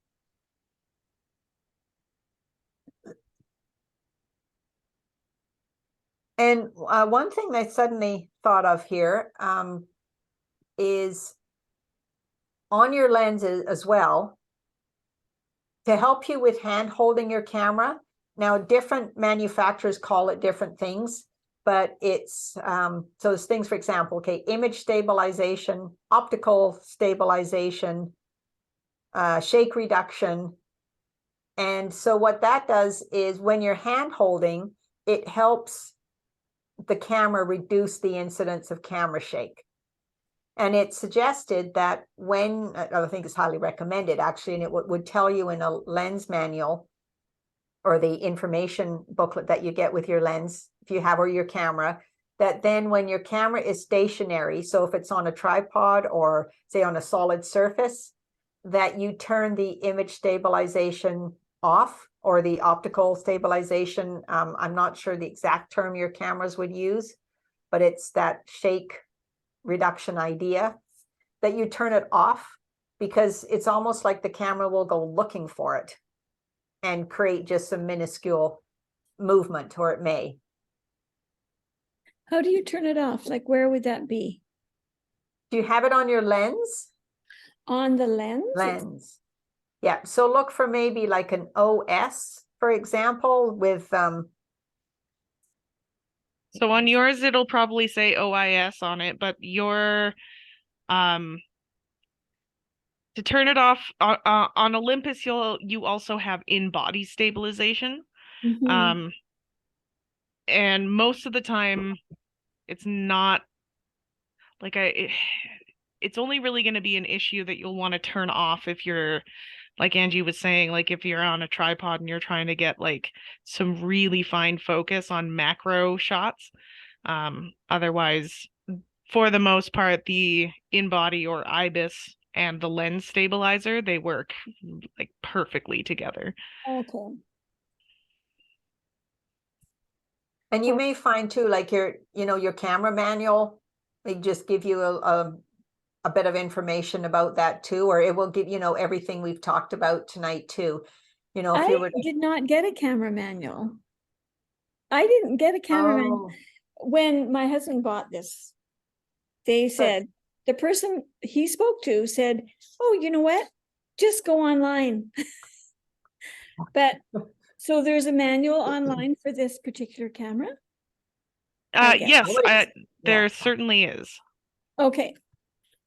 And how do I find it? Like, just look up the camera online. Yeah, on if the you web. just Google Olympus E-M5 Mark III manual, it's one of the first things that pops up. It's like the Olympus website.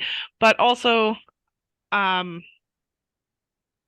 I'm just out of curiosity. Do you know if your husband bought it at McBain store? Okay. This is Olympus isn't including manual. It is kind of problematic because they're stopping including a lot of the paperwork, and Nikon is doing it too because they have all their manuals on their app. So it's yeah. Yeah. Oh. Yeah, that's true. There is the I don't know, I forget the name of the app now, but there is the app, right? Yeah. Have I like access. that good old manual. Yeah. Well, sometimes I just like to sit outside or something and read something. Right. Yeah. It's kind of old school, but Me too. Make notes, underline stuff, put sticky tabs in the manual, that kind of stuff. Yeah. I mean, this iOS share, I think, is also the manual that goes with it, and it talks about camera how to. So there's, I'm sure, lots there. It's just that you referenced a manual, and I thought, I remember looking for one. Yeah. Okay. Thank you. Well, and sometimes too, if you just want like a quick lookup, it could be, pop in your camera model and, how do I adjust the aperture for, Yeah.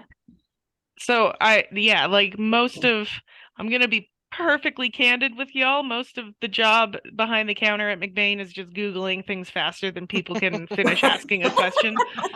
So yeah, like if you I just understand that. yeah, like if you just Google your camera model, and the issue that you're trying to solve, like there are endless answers. And yeah, you should, but also, Marge, for you specifically, because you're Yeah, shooting with Olympus, and I do know that Olympus can be a little bit overwhelming initially, just with that super control panel, lots of menu settings. I don't know like where in the city you live, but if you're anywhere near the south side, the manager at our Southgate store is his name is Rob, and he is a fount of knowledge when it comes to Olympus. okay, So please go talk to him because he will talk your ear off and he will answer any questions, and okay. he's our Olympus master. Okay, that's helpful to know, and I just may do that. I live in St. Albert, so it's a little bit of a drive. Yeah, you can also But call him. Okay, that's good. Thank you. I was just in St. Albert on Saturday. I was at the Alberta Native Plant Council workshop. Oh, I gave a little Yeah. talk Nice. there. oh, I wish I knew about that one. Yeah. Oh, darn. Yeah, it was fun. It was fun. It was interesting.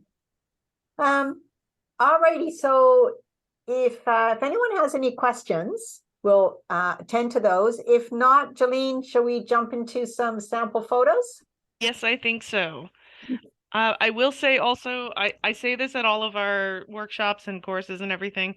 I have what I like to call staircase wit. I only think of something to say or ask after it's too late to do so. So if y'all suffer from the same thing, I will, like, you can email like either the sales email. My preference is the workshops email for McBain because that goes right to me. So if you do have any questions, I can kind of be a liaison between you and Angie, or I can try and answer your questions as best as I can. So it's workshops@mcbaincamera.com. Sorry, Okay. workshop singular. All right. I do have just one question, and it probably pertains to this camera, but I have on here a 1 and a 2 and an AEL and an AFL. This, right? Yes, that is your Yeah. focus type. Oh, wait, hang on. Let me just double check that. I have the manual open right here in front of me, so You're just Googling it. I know. I sure am. So that'd be like an exposure lock, I think, right? Yeah, I think you're right. Yeah. So exposure lock. So when I set, like, so there's a 1 and a 2. So those are custom settings that you can save something to, the 1 and the 2. Oh, okay. And they will also, with Olympus, when you switch it from 1 and then, so if it's on the 1 and Mhm. you spin a wheel and then you move it to the 2 and spin a wheel, they'll change different settings depending on what you have your camera set to. But those are customizable.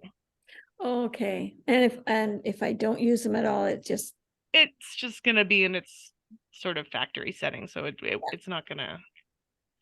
okay.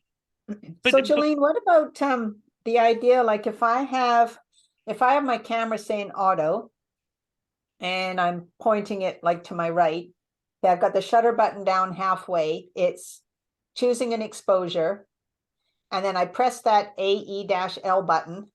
Okay, I can point my camera anywhere and the exposure won't change. Yeah, so it Right. should be that it should keep it's like a focus lock, but for exposure. So what does AEL stand for? That is a good question. Oh, okay. You know what? It's okay. I will look it up. Well, I can try to find out for you. Okay. Because there's the E and the F, right?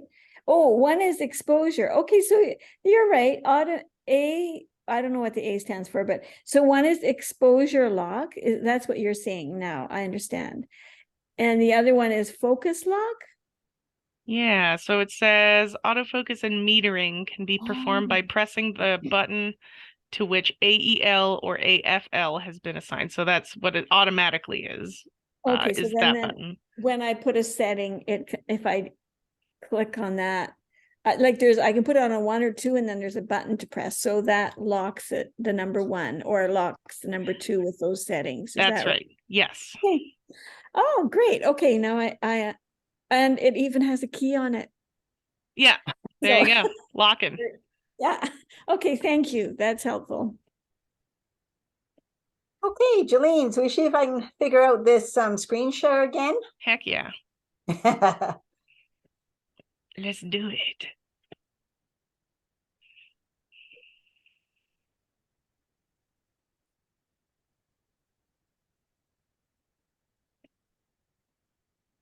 Oh, I have to hit share screen, right?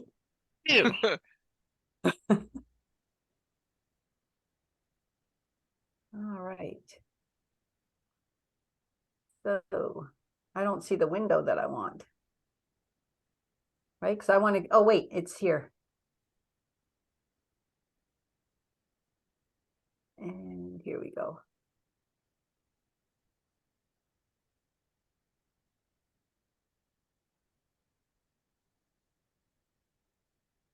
Okay. Can everyone see the same thing? We're all looking at some photos on Angie's desktop. Oh my. Awesome. Good old ground squirrel. Arrow through. Oops.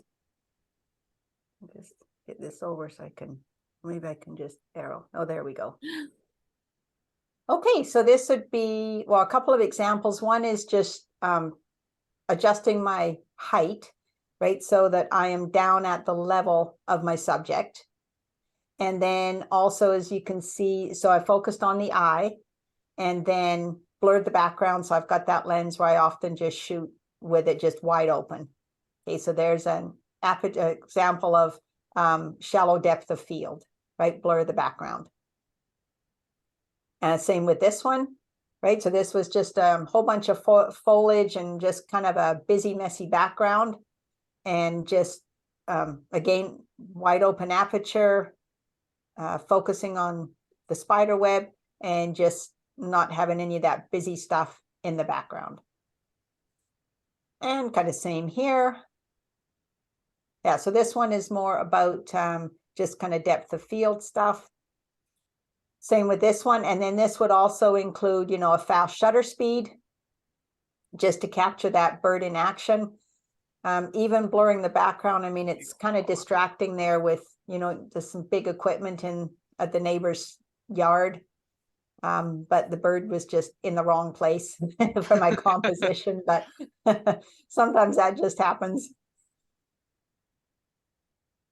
Same here, you know, just using my zoom, getting in close, giving the animal lots of space. I was actually peeking around from behind the RV where I found this. I just came out and he was just licking salt off the road in the parking lot.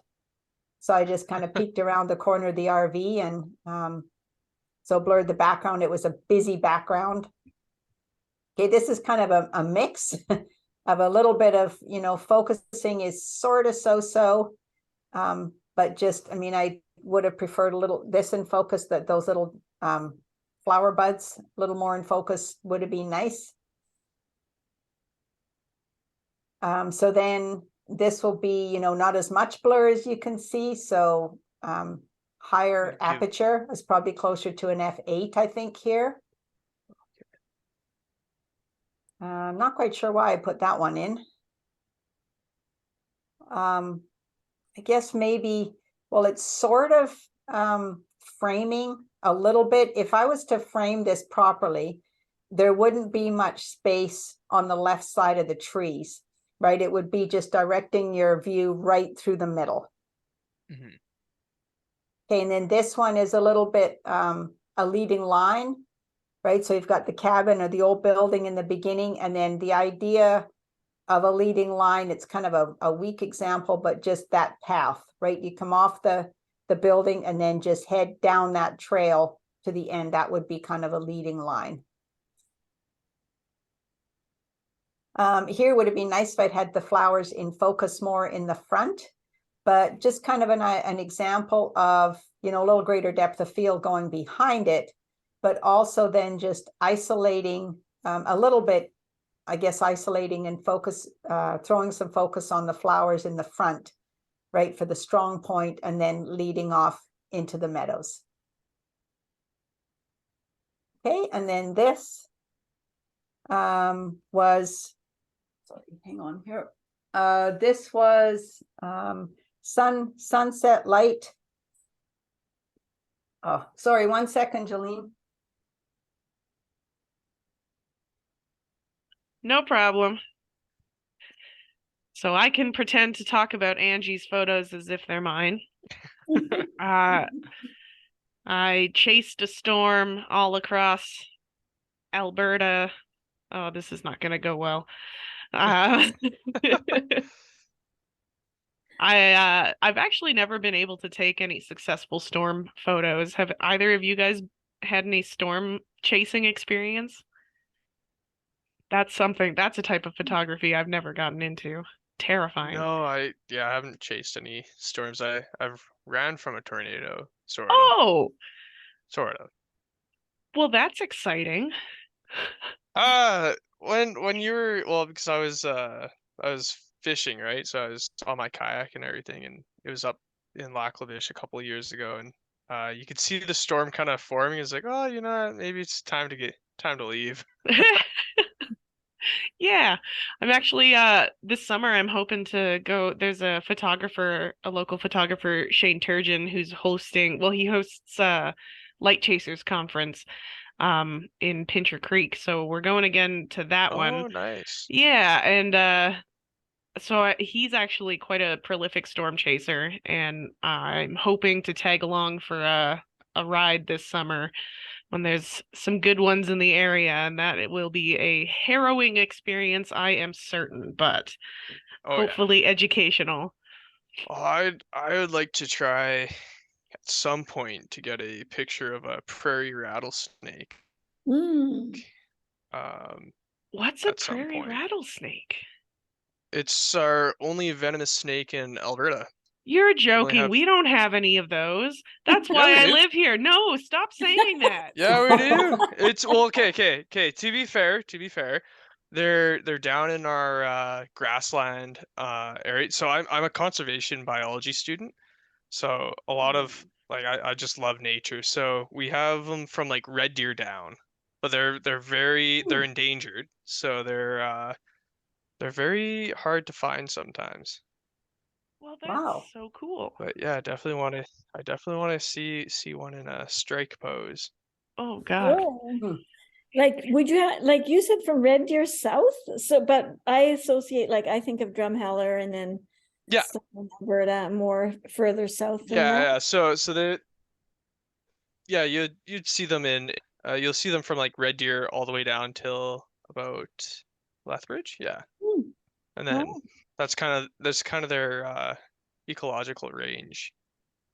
You won't find them in the mountains because they are prairie snakes, so you'll find them. They'll probably live in like dens of burrowing owls and everything, so they'll find little dens like that and live there. Or if they have their what are those called? It's like a hibernarium. So it's like Yeah, yeah. think of like a big hotel for snakes. So the Ah. opposite, that's like, what are the really common, garter snakes do that? Yeah, garter snake. A lot of snakes actually do, Oh, okay. especially in Canada, from what I know. Here I was thinking that I was safe picking up any snake I found in Alberta. No, well, most snakes in Alberta are good. Just if they have a little baby rattle on them, maybe don't touch those ones. Good that to one. know. All right, Yeah. so sorry about that, folks. It's all good. No Um, worries. So this one was just summer storm, sunset light on the clouds and just on the farm fields. But just kind of that morning glow, right? That golden glow of Mhm. sunrise and sunset can just really work some magic on of any subject. Whoops. Okay, so I will go back here. Camera lens, probably don't, we've kind of covered those. Okay, here we go. Here's some shutter speed ones. All right, so here is that slower shutter speed to blur the Okay, water. Yeah. Wow, that looks really great. Yeah, and same here, right? Slower shutter speed, and you just kind of experiment with speed so you get, kind of just how much blur you want, or if you would go faster shutter speed if you wanted just that water splashing off the rocks and see the detail of the water drops, then you would go faster shutter speed. One way I like to think of it, we recently had a presentation by Curtis Jones, a local photographer, and he talked about it as when he takes photos of the ocean to him is peaceful and calming, and he always ends up doing long exposures so he gets that sort of creamy, milky ocean, as opposed to the really fast shutter speeds that get that really choppy, aggressive feel to the ocean. Right. So it does sort of lend itself to the tone of the photo that you're taking too. Yeah, right. Yeah, same here. I mean, I was just experimenting with shutter speed, just, for a look. Birds coming in, the little faster shutter speed would have frozen that wing action a little more without quite the blur, but fast shutter speed to capture that. Too slow a shutter speed, right? Missed it completely. Fast shutter speed to capture all the detail. Same here, fast shutter speed. Fast shutter speed and anticipation. If I would take the photo, and I learned this through the process of way back when the Arctic Winter Games were in Grand Prairie, then I was one of the volunteer photographers, and I, for some reason, ended up doing a lot of hockey. But what I learned was if I waited to take the shot until the kind of at the time when the stick hit the puck, then the puck was gone. So I ended up sort of having to condition myself to press the shutter button just that split second sooner or earlier than I felt that I wanted to capture it. Okay. And kind of same here. If I was too slow, if it was kind of at the time of contact, then it was often too late. Okay, so kind of same here, right? Just anticipation and then pressing that shutter button. Kate, same here. These two were squawking in, actually there were three of them squawking in the marsh. And then these two ended up just taking off. All I could see was their heads, but I just, waited and watched and waited, and eventually they just came out of the cattails or bulrushes, I guess, and just managed to catch them. Same here, kind of a, faster shutter speed. And same with this one, just fast shutter speed and anticipation, and I just kind of got lucky. It did leap and managed to capture it, but again, fast shutter speed. All right, now one more here.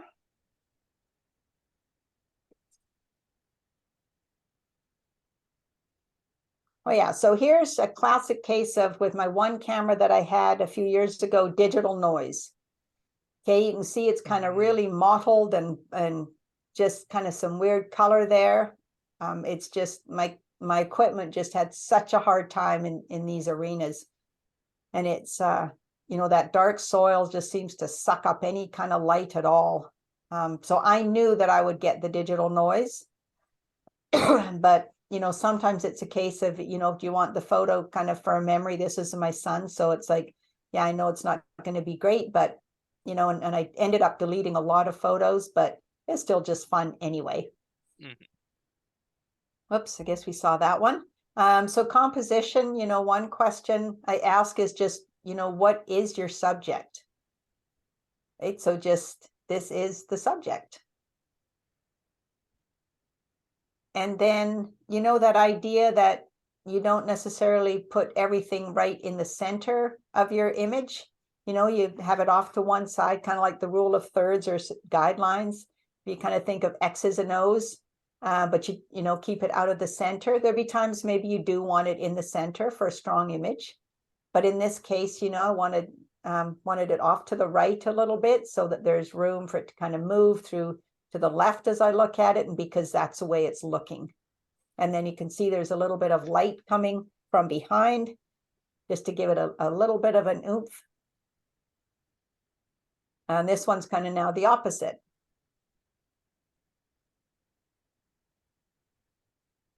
And just some sunrise light on this little coyote.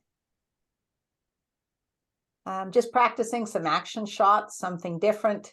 You know, it's really busy background, but sometimes, you know, it's just, you just get out and play and just see what you end up with. Those are sandpipers. Yeah, you know, Yeah, faster spot. shutter speed. Yeah, they're so cute. They are. You know, just kind of a perspective.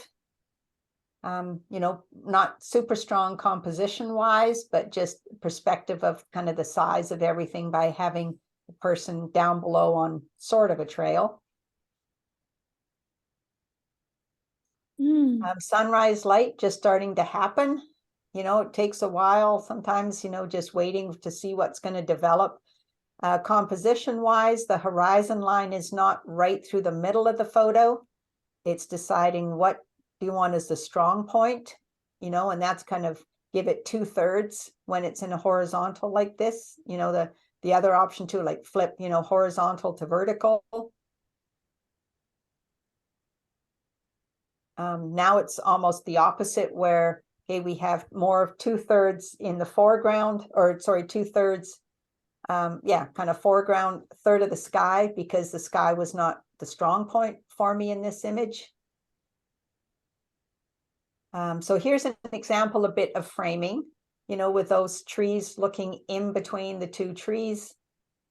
There's not a lot of room really, you know, it would be nice if it kind of opened up into something at the back, but, you know, just gives you an idea of how you can use framing so the eye doesn't wander kind of off to the right or the left, either way. Sort of an example of a leading line, right? Just, you know, the sky was so flat and gray, but still it's just, you know, takes you down the road kind of all the way to see what's at the end. It would be nice if maybe that house wasn't there and that kind of stuff. And then, so an example of a vertical, just to see the difference there, to a horizontal, you know, how different it can look. All right, I think that's it, Jolene. I think you're right. Awesome. All right. Well, folks, thank you so much for joining us tonight. I will be sending out a sort of follow-up feedback form for y'all to fill out and send back. And, well, I mean, it's just you don't have to send anything. You just fill it out and hit done. So I'll be sending that as a follow-up, but thank you so much for joining us tonight. Hopefully we answered all of the questions that you had that were pressing. And if you have any follow-up questions, like I said, by all means, send me an email and we'll get those answered. And I mean, McBain is always there as like a support for you if you have any questions that are specific or broad or whatever. If you hit up the online chat on McBain's website, that goes directly to me. So I would be the person that would be answering those questions. So hopefully I would be helpful. It's difficult over chat sometimes, but I do my best. So yeah. Yes. Okay, and then just quickly before we go, so Marge, if you were to share one takeaway with you from tonight, what would that be?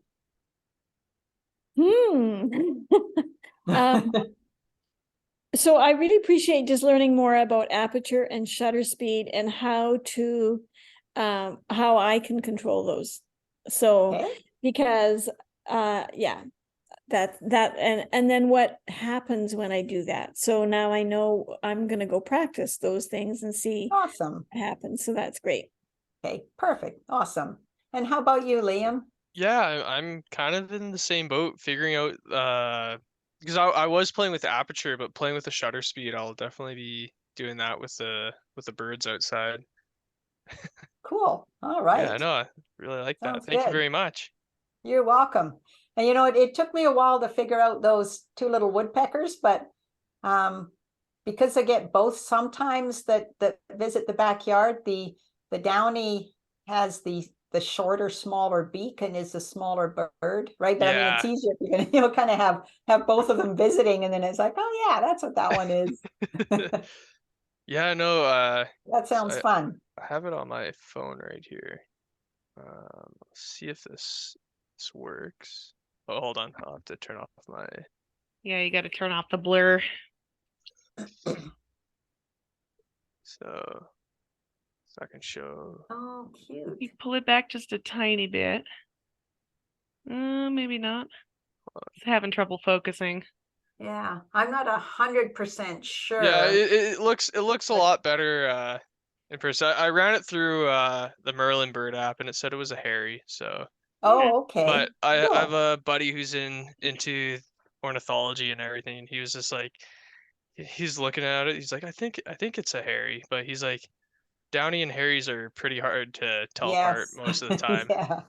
So. Yeah, that they are.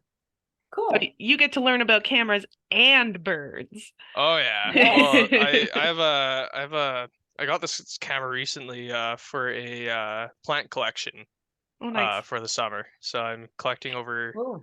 30 plants and pressing them, and then we'll be making cool. a herbarium with them. Cool. Cool. So do you Yeah. have a macro setting on your camera then, Liam?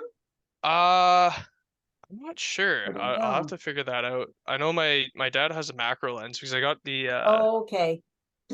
I got a oh, what is it called? Mount adapter. Yeah. Nice. Oh, Yeah, okay. VF2Z. Yeah, Yeah, because he has the DSLRs. nice. Oh, so do you Cool. have? Never mind. It doesn't matter which macro you have. You've got a macro. That's good. I don't have to get picky about the gear. I just like talking gear. Anyway, let's All right. let's close her off for tonight. Sure. Had Sounds good. a lot of new information. Let's have some time to digest. Oh yeah. Thank you so All right. Well, much. thank you very much Yeah. for joining us, Marge and Liam. It was great having you. Thank you very much. No, thank Excellent, you. thank you. So could you make the recording available to us? I certainly can. Yes, Okay. It won't be. It'll be next week sometime. It's Okay. not going to be this week, but yeah, absolutely. You'll send an email that it's available. Or... I will definitely do that. Perfect. Okay. Perfect. Thank Thanks you very so much. Okay. Take care, folks. Thanks, Jolene. Take care. Have a good night. Yeah, You have a good too. one.